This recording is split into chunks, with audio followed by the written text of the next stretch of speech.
जय श्री राम। अयोध्या कांड अध्याय 9।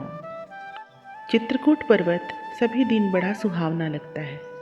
वर्षा ऋतु का प्रवेश होने पर तो इसे देखने के लिए मन बहुत ही छटपटाता है। इसके चारों ओर फल फूल आदि से संपन्न वन है। वहाँ बोलते हुए पक्षी और मृगगण ऐसी शोभा पाते हैं मानो किसी अच्छे राजा के देश और नगर में प्रजा आनंदपूर्वक सब प्रकार के सुख भोग रही।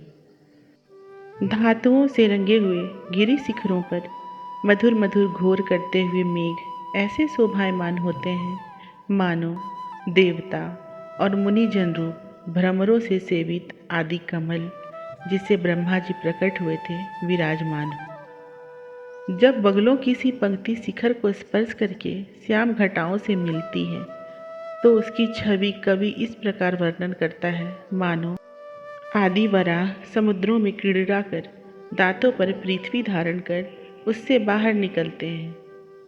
जल से भरी हुई निर्मम शिलाओं में आकाश और वन का प्रतिबिंब ऐसा झलकता है जैसे विराट भगवान के अंग प्रत्यंग में संसार की विचित्र रचना प्रतिफलित हो रही हो। तुलसीदास जी कहते हैं, स्वच्छ जल से भरे हुए झरझर करते मंदाकिनी नदी में मिल जाते हैं जैसे सारे सुकृत और सुख एकमात्र राम भक्ति के ही पीछे लगे हुए हों। राम विरह से व्याकुल होकर माता कौशल्या कह रही है, अरे माई, आज का भोर तो मुझे और ही तरह का जान पड़ता है। आज द्वार पर न तो वेद और बंदीजन की ही ध्वनि सुनाई देती है और ना ही गुनियों की मनोहर वाणी का ही शब्द है।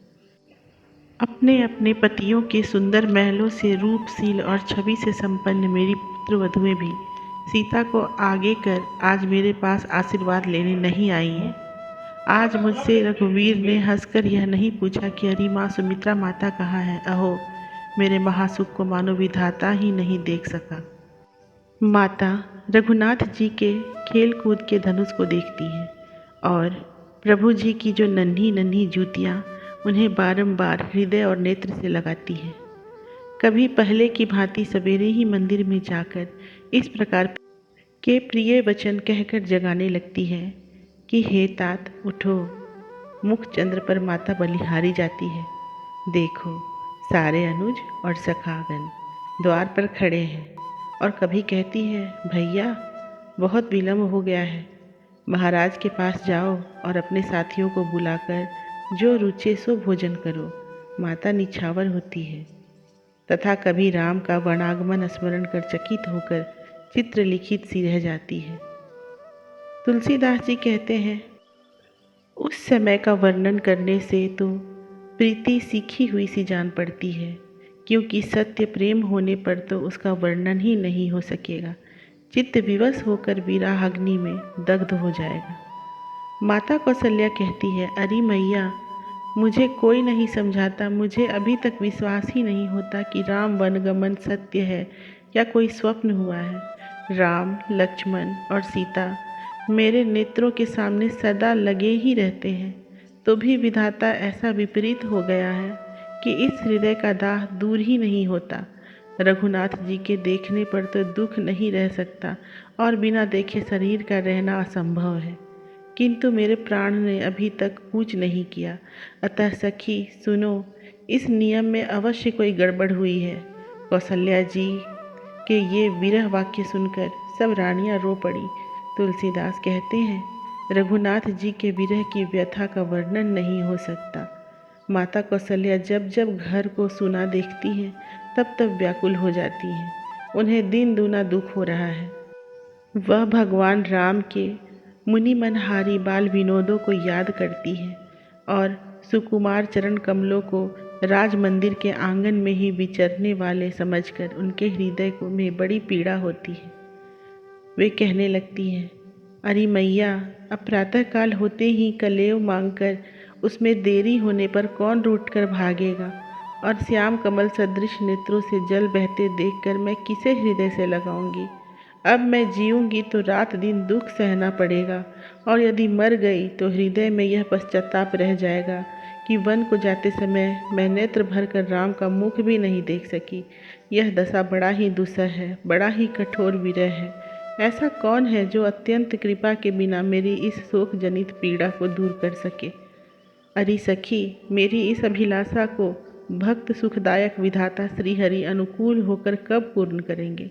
हे सखी, मेरे पास आकर कोई पुरुष कानों को अमृत के समान प्रिय लगने वाले ये वचन कब कहेगा कि सीता के सहित तुम्हारे दोनों पुत्र कुशल पूर्वक अयोध्यापुरी को आ रहे हैं। इस संदेश को सुनकर मैं प्रेम से भरकर एक साथ उठकर दौड़ूंगी और उनके मुख देखकर नेत्रों के प्रेम आंसुओं को रोककर उन्हें हर्षपूर्वक हृदय से लगा लूंगी। जनक नंदिनी सीता मुझसे कब सासू जी कहकर बोलेंगी और कब राम लक्ष्मण मुझे मैया कहकर पुकारेंगे और कब वे श्याम गौर वर्ण दोनों भाई बाह से बाह मिलाकर मेरे आंगन में डोलेंगे। तुलसीदास जी कहते हैं, ऐसे मनोरथ करते करते कौशल्या जी का स्नेह अत्यंत बढ़ गया है और वे हृदय में रामचंद्र जी की छवि धारण कर थकित सी रह गई हैं, मानो चित्र में लिखी हुई हो।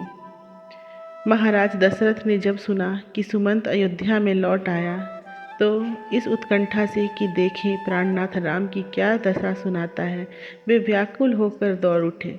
फिर मंत्री को अत्यंत व्याकुल होकर अपने चरणों में गिरते देख राजा ने उसे उठाकर हृदय से लगा लिया और मंत्री ने भी महाराज दशरथ की वह दीन दशा देख भगवान ने जो संदेश भेजा था उसके विषय में कुछ भी नहीं कहा। महाराज भी अपने प्रियतम पुत्र की कुशल नहीं पूछ सकते थे, क्योंकि उनके हृदय में तो यही पछतावा था कि मुझे धिक्कार है जो विधाता ने सचमुच ही पुत्र का वियोग सुनने के लिए मुझे जीवित रखा है। तुलसीदास जी कहते हैं, महाराज दशरथ कहने लगे, प्रभु ने मुझे निष्ठुर जानकर मेरा जो परित्याग किया वह उचित ही है। और फिर हाँ रघुनाथ, ऐसा कहकर वे पृथ्वी पर गिर पड़े, मानो कोई मछली जल से पृथक कर दी गई हो। महाराज दशरथ सोचते हैं, मैंने स्त्री के वशीभूत होकर सोच समझकर काम नहीं किया, इससे प्राप्त हुआ मेरा मानसिक पश्चाताप मरने पर भी दूर नहीं होगा। देखो, मैंने राम को राज तिलक के लिए बुलाकर वनवास दे दिया, फिर भी उसके चित्त में चौगुना उत्साह बना रहा। उसका ऐसा शील और स्वभाव जानकर भी मेरा हृदय दाड़िम के समान फट नहीं गया। यदि सीता, राम और लक्ष्मण के बिना भी मेरी आयु भय से घबरा कर नहीं भीगी तो मुझे यह नहीं जान पड़ता इससे बढ़कर और कौन सा कठोर घाव होगा। हे सुमंत, सुनो, या तो मेरे सुंदर पुत्रों को लाकर मुझे उनके साथ जीवित रखो, नहीं तो अब मुझे मृत्यु रूप अमृत का ही पान करा दो। अब मैं जीवित रहकर अयोध्या को मंगल मूर्ति राम के बिना देखूंगा। धर्म धुरंधर भरत जी भी भाई शत्रुघ्न सहित आकर अब क्या करेंगे। इस प्रकार रघुनाथ जी के वियोग से शोक और उनके स्नेह से संकुलित होकर महाराज दशरथ का शरीर व्याकुल है और मन डूबता जा रहा है। जैसे टूटा हुआ तारा आकाश मार्ग में क्षण क्षण में क्षीण होता जाता है। तुलसीदास कहते हैं, महाराज दशरथ ने मछली के पवित्र प्रेम और स्नेह को हृदय में आदरपूर्वक समझकर प्रीति की मर्यादा को ही दृढ़ किया है। कृपा निधान भगवान राम बिछुड़ गए, इससे महाराज दशरथ अत्यंत शोकातुर हैं और उनके मुख से वचन भी नहीं निकलता और वे मन में अनुमान करते हैं, अहो, मैंने राज्य देना कहकर जिस समय स्त्री के वशीभूत होकर बुलवा कर वन जाने के लिए कहा, उस समय जो मेरी आज्ञा को सिर पर धारण कर हृदय से हर्षित हो वन को घर के समान चले गए। ऐसे पुत्र के वियोग की अवधि तक यदि मैंने अपने प्राणों को रखा तो प्रेम की मर्यादा टूट जाएगी और अपने ही कानों से मुझे अपयश भी सुनना पड़ेगा।